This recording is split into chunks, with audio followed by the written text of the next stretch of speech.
안녕하세요, 여러분들. 대치동 영감수학원장 은지호입니다. 오늘은 제가 공통수학 1, 2 선행 나가는 법에 대해서 알려드릴게요. 보통은 어머님들께서 이제 공수 1 했으니까 공수 2하고 공수 했으니까 대수하고 대수 했으니까 미적분위를 하고 이렇게 알고 계신데요. 뭐 그렇게 나가셔도 됩니다, 사실. 근데 그런 거 말고 조금은 더 전략적으로 나가 볼게요. 제가 권해드리는 방법은요. 일단 어머님들 그 안내해드리기 전에 그 공수 1 전체적인 단원에 대해서 한번 좀 아셔야 돼요. 그래서 지금 공수 1은 고2 학년들, 현 26년 기준 고2, 그 다음에 그 밑에 학년들한테 해당이 되는 거죠. 고3 포함해서 그 이전 선배들은 이게 수학 상이라는 과정이었어요. 그래서 일단은 공수 1 전체적인 단원은요, 정석 기준을 일단 말씀을 좀 드려볼게요. 정석이 조금은 더 단원이 세부적으로 나눠져 있긴 합니다. 그래서 총 19개의 단원이 있는데, 다항식, 인수분해, 뭐 항등식, 나머지 정리, 실수, 복수수, 1, 2차 방정식, 방정식의 판별식, 근과 계수의 관계, 2차 방정식과 2차 함수, 2차 함수의 최대 최소, 그 다음에 3, 4차 방정식, 연립 방정식.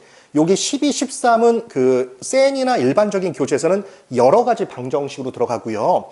그 다음에 이제 14단원, 1차 부등식, 2차 부등식, 여기 14, 15단원에 표현된 부등식은 그냥 일반적인 교재, 다른 교재에서는 여러 가지 부등식으로 표현이 되곤 합니다. 그리고 여기가 좀 다르죠, 어머님들? 공수 1은 이 경우의 수하고 순열 조합이 원래는 그 이전 제가 아까 말씀드렸듯 15개정 교육과정, 현 고3 포함해서 고3 이전의 선배들은 수하에 있던 교육과정인데 이게 일로 내려왔어요.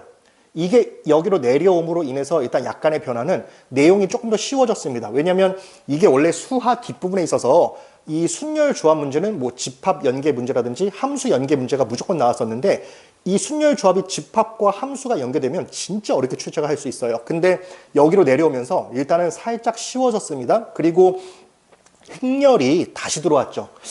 아직까지도 제가 중학생들 좀 상담하다 보면 공수 1은 선행했다고 하는데 행렬 선행 안 한 친구들이 있는데 행렬 선행도 중요합니다. 네, 행렬은 원래 저희 때는 배웠다가 중간에 또 잠시 없어졌다가 이번에 또 22 개정 교육과정이 되면서 다시 들어왔는데 행렬은 수학을 길게 봤을 때 사실 무조건 알아야 되는 내용이에요. 저거 모르면 사실 대학교에 가서 수업 진행이 안 됩니다. 일단은 공수 1 전체적인 과정을 제가 일단 말씀을 좀 드렸고요. 그 다음에 공수 2를 볼게요. 공수인은 일단 단원 개수가 13개예요. 그래서 여기 1, 2, 3, 4번 좌표, 점과 좌표입니다. 좌표, 직선, 원, 도형의 이동. 요 1, 2, 3, 4가 도형의 방정식으로 들어가고요. 그 다음에 집합, 집합의 연산, 명제와 조건. 이게 집합과 명제의 큰 중단원 혹은 대단원으로 들어가죠. 집합과 명제. 네, 그 다음이 함수입니다. 그래서 공수 2 과정은요. 도형의 방정식, 그 다음에 집합 명제, 그 다음에 크게 잡아서 함수. 이렇게 세 파트로 구성이 되어져 있어요.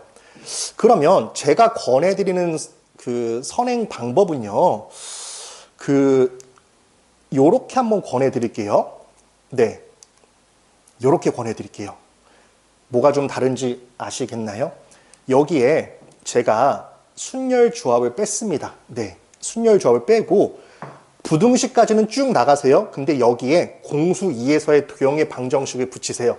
그럼 이렇게 하시면 메모하세요. 이게 고3 이전 선배들이 배웠던 수상의 과정인 건데 수상의 관점에서 선행을 나가야지 일단은 단원의 유기적인 연결고리가 딱 맞습니다. 왜냐면 이 도형의 방정식 내용 중에는 함수의 내용을 굉장히 많이 포함하기 때문에 이렇게 나가는 게 맞아요. 그러면 이제 순열 조합을 어떻게 해야 되냐면요, 어머님들. 따로 하셔야 돼요. 네. 순열 조합은 따로 하셔야 돼요. 제가 정말 너무 간절하게 바랄게요, 어머님들. 순열 조합 행렬은 공수 1에 포함된 과정이다 생각해서 그냥 뒷부분에 배치가 된 단원이 내지 마시고요. 순열 조합 행렬은 따로 하셔야 돼요. 네. 이게 보통 그 고1 1학기 기말고사에 배치가 되어져 있거든요. 그 고등 내신을 치러보시는 어머님들 아실 거예요. 매번의 내신은 기말고사 때 학생들이 무너집니다. 그래서 이 순열 조합 행렬이 학생들이 딱 고1 1학기 기말고사 때 치러요. 그래서 아시겠지만 순열 조합은 순열 조합대로 별도의 사고력이 필요하고요. 행렬은 사실 그 내용이 예전 교육과정에 있던 행렬보다는 약간 조금은 좀 빠졌어요, 내용이. 근데 예전에 비해서는 약간 좀 쉬워지긴 했는데 아니나 다를까 이번 내신에서 제가 이제 작년에 이제 처음 내신을 치른 학생들을 보니까 특히나 행렬에서 오답들이 꽤 많습니다. 행렬 기역 니은 디귿 문제가 있거든요. 네, 행렬 기역 니은 디귿 문제는 제가 풀어도 어려워요. 그 정말 상상하지도 못한 발리들이 튀어나오는데 이 순열 조합 행렬은 반드시 꼭 따로 하셔야 돼요. 그래서 영감 수학에서는 아예 이렇게 순열 조합 행렬만 따로 편집을 해놨습니다. 그래서 공수일 선행을 나가면서 이 순열 조합 행렬을 그냥 같이 병행하셔도 돼요.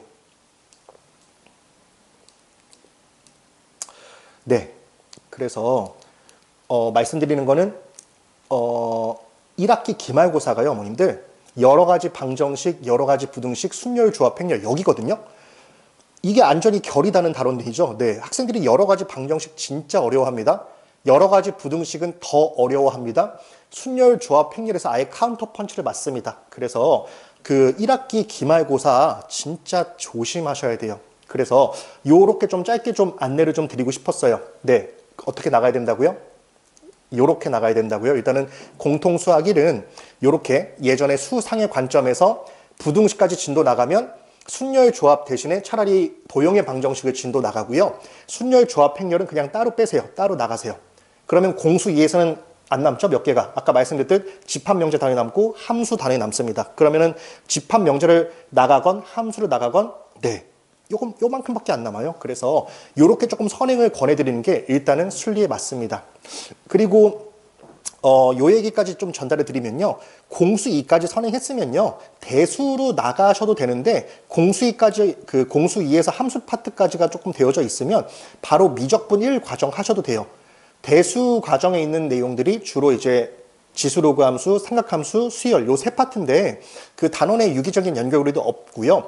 사실 원래 그 대수 과정은 예전 과정에서 사실 고1 때 배우던 내용이 지금 고2로 올라가 있습니다. 그래서 대수는 말 그대로 이제 수를 다루는 학문이기 때문에 조금 나중에도 상관은 없어요. 그래서 우선은 공수 2까지, 네, 공수 1 요렇게 좀 권해드리고 공수 2에서 함수 파트까지만 나가면요. 저는 사실 그 학생들한테 미적분 선행을 바로 권하기도 합니다. 그래서 오늘 영상은요. 짧게 네, 공수 1, 2 선행 나가는 방법에 대해서 한번 이렇게 짧게 한번 안내 드려봤습니다. 감사합니다.